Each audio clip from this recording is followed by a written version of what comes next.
بسم اللہ الرحمن الرحیم۔ السلام علیکم۔ روزانہ واقعات سننے کے لیے اس چینل کو سبسکرائب کریں۔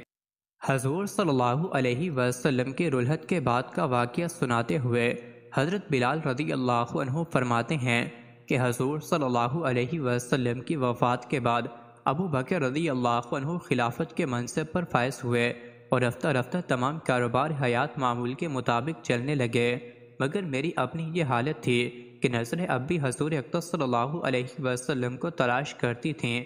ایسا لگتا تھا جیسے ابھی کہیں سے آ جائیں گے۔ اسی طرح مسکراتے ہوئے انہیں نہ پا کر میں بھری دنیا میں تنہا ہو گیا تھا۔ میری زندگی میں ایسا خلا پیدا ہو گیا تھا کہ مجھے شب و روز کا ہوش نہیں رہا تھا۔ اذان کے علاوہ میرے معمولات وہی تھے، مگر لگتا تھا جیسے زندگی کا کوئی مقصد نہیں رہا، جیسے میں خزاں رسیدہ شاخ سے گرا ہوا ایک پتا تھا جسے ہوائیں ادھر ادھر اڑائے پھر رہی تھیں، جس کی اپنی کوئی منزل نہیں تھی۔ زندگی میں اگر کچھ یاد تھا تو رسول اللہ صلی اللہ علیہ وسلم کی یادیں، ان کی تربیت، ان کے ارشادات، ان کی دی ہوئی تعلیم اور ان کی بے پناہ شفقت کا احساس۔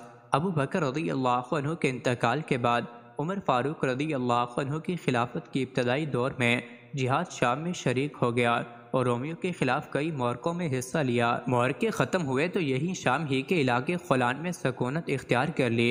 ایک رات رسول اللہ صلی اللہ علیہ وسلم کو خواب میں دیکھا، فرما رہے تھے، بلال، کیا ابھی وقت نہیں آیا کہ تم ہمیں ملنے آؤ؟ میں تڑپ کر رہ گیا اور فوراً رخ سفر باندھ لیا۔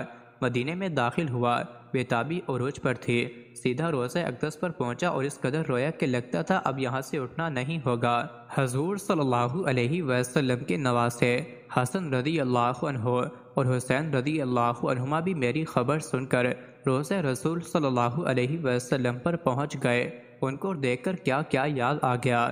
ان کا منہ، سر، ماتھا چوما اور بار بار انہیں سینے سے لگا کر پیار کیا۔ انہوں نے خواہش کی کہ کل صبح آپ حرم نبوی صلی اللہ علیہ وسلم میں اذان دیں۔ میں اپنے آقا صلی اللہ علیہ وسلم کے جگر گوشوں کی خواہش کیسے ٹال سکتا تھا؟ سارے شہر کو خبر کر دی گئی کہ کل بلال رضی اللہ عنہ اذان دیں گے۔ صبح اذان دی تو سارا مدینہ اذان سننے کے لیے امڑ آیا۔ روتے روتے لوگوں کی ہچکیاں بند گئیں، ان کی بھی جنہوں نے دور نبوی صلی اللہ علیہ وسلم میں میری اذانیں سنی تھیں، اور ان کی بھی جنہوں نے صاف میرا نام سن رکھا تھا۔ میں خود بھی زاروں قطار رو رہا تھا۔ اذان دیتے وقت جب میں نے شہادت رسول اللہ صلی اللہ علیہ وسلم کی کلمات کہتے ہوئے روضہ رسول صلی اللہ علیہ وسلم کی طرف انگشت شہادت کا اشارہ کیا تو گویا یہ اشارہ میری آواز میں شامل ہو گیا۔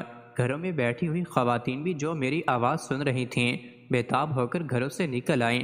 لوگوں نے کہا، نبی اکرم صلی اللہ علیہ وسلم کے یوم وفات کے بعد مدینے میں ایسا دلروز منظر کبھی نہیں دیکھنے میں آیا۔